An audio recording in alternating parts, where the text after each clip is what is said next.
प्यारे दोस्तों, ये तो मामला था जिसमें बताया गया है कि इस्राइल डिफेंस फोर्सेस में 600 कादियानी लड़कियों समेत काम कर रहे हैं। ऐसे में एक आम सवाल ये पैदा होता है कि क्या ये लड़कियां किसी खुफिया मिशन पर पाकिस्तान में भेजी जा सकती हैं? तो आपको बताते चलें कि पाकिस्तान से कोई भी इस्राइल नहीं गया, बल्कि ये वहीं की रिहायशी हैं जो पहले से वहां मुकीम हैं और अपनी खिदमत अंजाम दे रहे हैं। इन लोगों के पास पाकिस्तानी पासपोर्ट नहीं है और इस्राइल के पासपोर्ट पर ये पाकिस्तान आ नहीं सकते। हम जानते हैं कि रोजे अव्वल से ही पाकिस्तान यहूदियों और इसराइलियों की नजर में खटक रहा है और इसराइल भी पहले दिन से पाकिस्तान के खिलाफ कमर बस्ता है। पाकिस्तान की तारीख में 3 ऐसे मौके आए कि जब इसराइल ने भारत के साथ मिलकर पाकिस्तान पर हमले का मंसूबा बनाया, लेकिन पाकिस्तान की दलेर और शुजात की पैकर फौज ने इन तमाम नापाक मंसूबों को नाकाम बना दिया।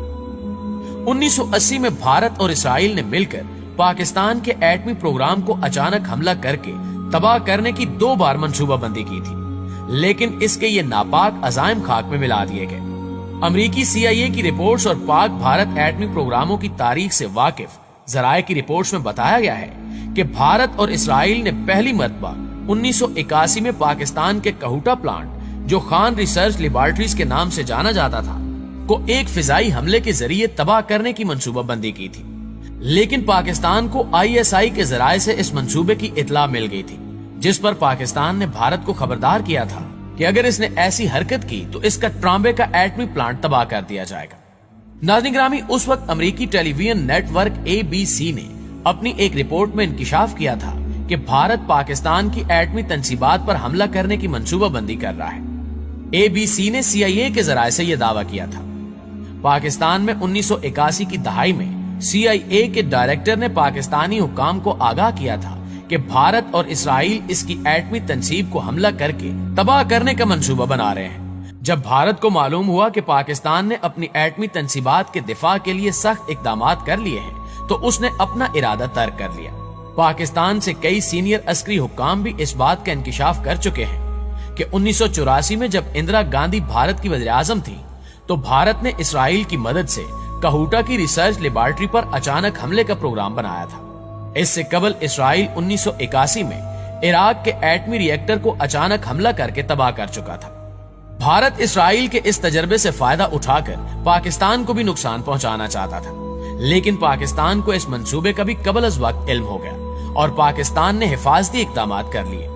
भारत इसराइल को जम्मू के हवाई अड्डे देना चाहता था, जहां से इसराइली त्यारों ने मुबैना तौर पर पाकिस्तान के एटमी प्लान पर हमले करने थे। ये वो साल था जिसमें भारतीय वज़ीर आज़म इंदिरा गांधी को उनके सिख मुहाफिजों ने कत्ल कर दिया था।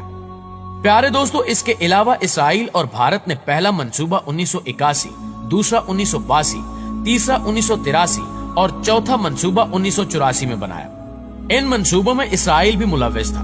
तमाम अमेरिकी सदर रेगन और CIA ने बरवक्त पाकिस्तान को इस साजिश से आगाह कर दिया था।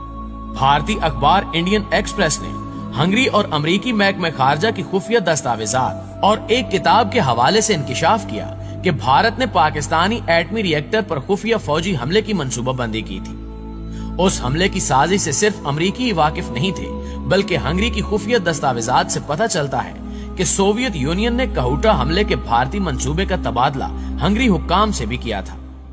अमेरिकी महकमे खारजा की 1984 और 85 की इंतहाई खुफिया दस्तावेजात को मंजर आम पर लाया गया था, जो पाकिस्तान के जौहरी प्रोग्राम के मुतालिक थी। ये रिपोर्ट CIA के तजिया और इस्लामाबाद में अमेरिकी सफीर की गुफ्तगू से मुतालिक थी। इन दस्तावेजात के तहत इस्लामाबाद में अमेरिकी सफीर ने उस वक्त के पाकिस्तानी सदर जनरल ज़ियाउल हक को सदर रोनाल्ड रेगन का एक खत हवाले किया, जिसमें अमेरिका ने पाकिस्तान को कहूटा